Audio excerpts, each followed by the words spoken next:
हर हर महादेव। आपका हमारे चैनल धार्मिक भक्ति म्यूजिक में बहुत बहुत स्वागत है। आज मैं आपको 16 सोमवार व्रत की पौराणिक एवं प्रमाणिक कथा सुनाने जा रही हूँ। एक समय श्री महादेव जी पार्वती जी के साथ भ्रमण करते हुए मृत्यु लोक में अमरावती नगरी में आए। वहाँ के राजा ने शिव मंदिर बनवाया था, जो कि अत्यंत भव्य एवं रमणीक था, मन को शांति पहुंचाने वाला था। भ्रमण करते समय शिव पार्वती जी भी वहां ठहर गए। पार्वती जी ने कहा, हे नाथ, आओ आज इसी स्थान पर चौसर पासे खेलें। खेल प्रारंभ हुआ। शिव जी कहने लगे, मैं जीतूंगा। इस प्रकार उनकी आपस में वार्तालाप होने लगी। उस समय पुजारी जी पूजा करने आए। पार्वती जी ने पुजारी जी से पूछा, पुजारी जी बताइए, जीत किसकी होगी? पुजारी जी बोले, इस खेल में महादेव जी के समान कोई दूसरा पारंगत नहीं हो सकता, इसलिए महादेव जी ही यह बाजी जीतेंगे। परंतु हुआ उल्टा, जीत पार्वती जी की हुई।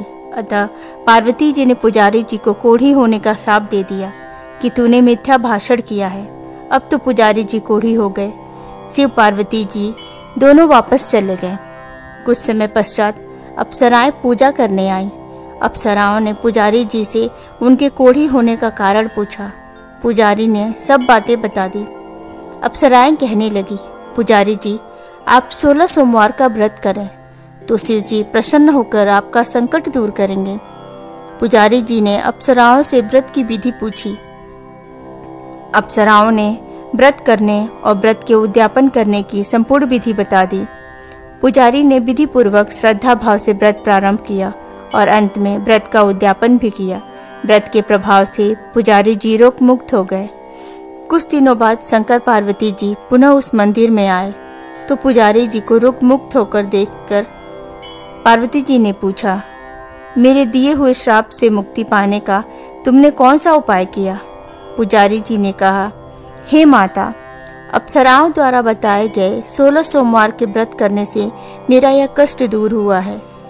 फिर पार्वती जी ने भी 16 सोमवार का व्रत रूठे हुए कार्तिकेय जी को मनाने के लिए किया।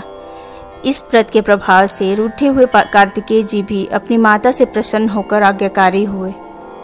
फिर कार्तिकेय जी ने पूछा, हे माता, क्या कारण है कि मेरा मन सदा आपके चरणों में लगा रहता है? पार्वती जी ने कार्तिकेय जी को 16 सोमवार के व्रत का महात्म्य तथा विधि बताई। तब कार्तिकेय जी ने भी इस व्रत को किया तो उनका बिछड़ा हुआ मित्र मिल गया। अब मित्र ने भी इस व्रत को अपने विवाह होने की इच्छा से किया। फलतः वह विदेश गया। वहाँ के राजा की कन्या का स्वयंवर था।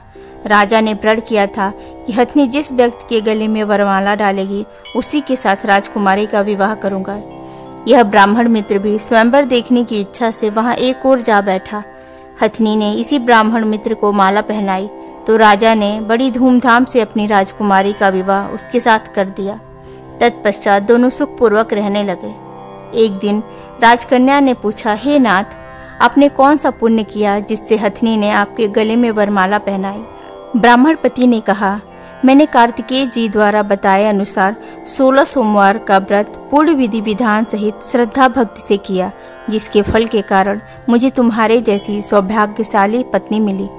अब तो राजकन्या ने भी सत्य पुत्र प्राप्ति के लिए व्रत किया और सर्वगुण संपन्न पुत्र प्राप्त किया। बड़े होकर पुत्र ने भी राज प्राप्ति की कामना से 16 सोमवार का व्रत किया।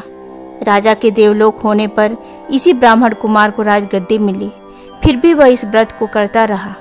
एक दिन उसने अपनी पत्नी से पूजा सामग्री शिवालय ले चलने को कहा, परंतु उसने पूजा सामग्री अपनी दासियों द्वारा भिजवा दी।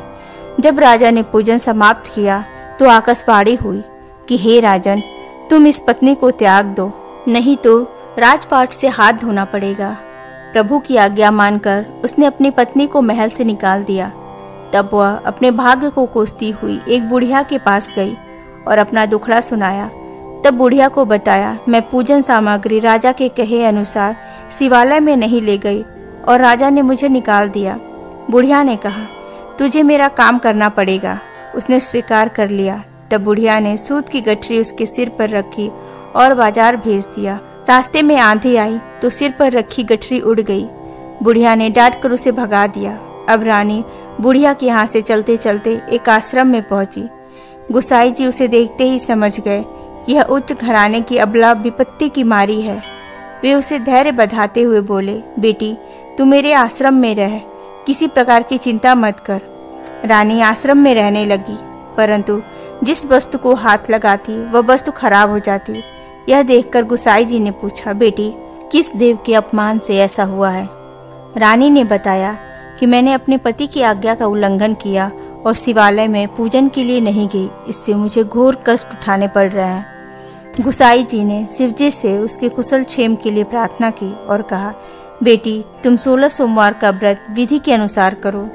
तब रानी ने विधि पूर्वक व्रत पूर्ण किया। व्रत के प्रभाव से राजा को रानी की याद आई और दूतों को उसकी खोज में भेजा। आश्रम में रानी को देख दूतों ने राजा को बताया। तब राजा ने वहां जाकर गुसाई जी से कहा, महाराज यह मेरी पत्नी है, मैंने इसका परित्याग कर दिया था, कृपया इसे मेरे साथ जाने की आज्ञा दें।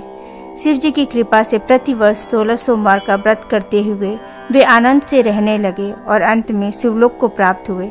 16 सोमवार का व्रत जो कोई भी स्त्री पुरुष विधि विधान से करते हैं, उनकी भगवान भोलेनाथ सारी इच्छाएं पूरी करते हैं, उनके सारे कष्ट दूर होते हैं। ये थी 16 सोमवार व्रत की कथा। अब मैं आपको 16 सोमवार व्रत की पूजा विधि बताती हूँ। 16 सोमवार के व्रत की पूजा विधि। सोमवार के दिन सुबह जल्दी उठकर स्नान करके स्वच्छ वस्त्र धारण करें और व्रत रखने का संकल्प करें। पूजा स्थान को साफ करके गंगा जल छिड़कें। शिवलिंग को गंगा जल और फिर दूध से स्नान कराएं। इसके बाद शुद्ध जल से धो लें। शिवलिंग पर बेलपत्र, धतूरा, सफ़ेद फूल, भस्म, मिठाई, गाय का दूध अर्पित करें। ओम नमः शिवाय मंत्र का 108 बार जाप करें या शिव जी के 108 नामों का स्मरण करें। शिव चालीसा का पाठ करें। भगवान शिव से अपने परिवार की सुख शांति, समृद्धि और संतान सुख की प्रार्थना करें। पूरे दिन उपवास रखें और फलाहार करें। 16वें सोमवार को व्रत का उद्यापन करें। 16 सोमवार व्रत की उद्यापन विधि। 17वें सोमवार को ब्रह्म मुहूर्त में उठकर स्नान करें और स्वच्छ वस्त्र धारण करें। पूजा स्थल को अच्छी तरह से सजाएं और भगवान शिव जी और माता पार्वती जी की प्रतिमा या तस्वीर स्थापित करें। भगवान शिव और माता पार्वती जी को चंदन, अक्षत, फूल, फल, बेलपत्र, धतूरा, भांग आदि अर्पित करें। पंचामृत से अभिषेक करें और आरती करें। शिव चालीसा का पाठ करें और 16 सोमवार व्रत कथा सुनें। हवन कुंड तैयार करें और उसमें 16 प्रकार की सामग्री से हवन करें। ओम नमः शिवाय मंत्र का जाप करते हुए हवन करें। 16 जोड़ों यानी स्त्री पुरुष को भोजन कराएं। भोजन में चूरमे के लड्डू, फल और अन्य पकवान शामिल करें। ब्राह्मणों को दक्षिणा और वस्त्र दान करें। घर के सदस्यों और उपस्थित सभी लोगों में प्रसाद बांटें। स्वयं भी प्रसाद ग्रहण करें। उद्यापन के दिन व्रती को एक ही बार भोजन करना चाहिए और नमक का सेवन न करे तो उत्तम है। 16 सोमवार व्रत का उद्यापन 16 सोमवार व्रत के फल को पूर्ण करता है। उद्यापन के दिन 16 सोमवार व्रत की कथा अवश्य सुननी चाहिए। 16 जोड़ा को भोजन कराने से पहले उनकी श्रद्धा से पूजा करनी चाहिए। उद्यापन के दिन यथाशक्ति दान दक्षिणा अवश्य देनी चाहिए। उद्यापन के बाद भगवान शिव जी और माता पार्वती जी से आशीर्वाद अवश्य लेनी चाहिए। 16 सोमवार का व्रत सावन के महीने से शुरू करना शुभ माना जाता है, लेकिन इसे किसी भी महीने के शुक्ल पक्ष के पहले सोमवार से भी शुरू किया जा सकता है। व्रत के दौरान यानी जब से व्रत शुरू करें और आखिरी 16 सोमवार तक सात्विक भोजन करें, झूठ ना बोलें, तामसिक भोजन का प्रयोग ना करें और शुद्ध आचरण करें। अगर आपको हमारी ये वीडियो अच्छी लगी हो तो प्लीज़ इसे लाइक और शेयर करें। हमारे चैनल को सब्सक्राइब करें और कमेंट में हर हर महादेव लिखना ना भूलें। हर हर महादेव। भोलेनाथ सब पे कृपा बनाए रखें।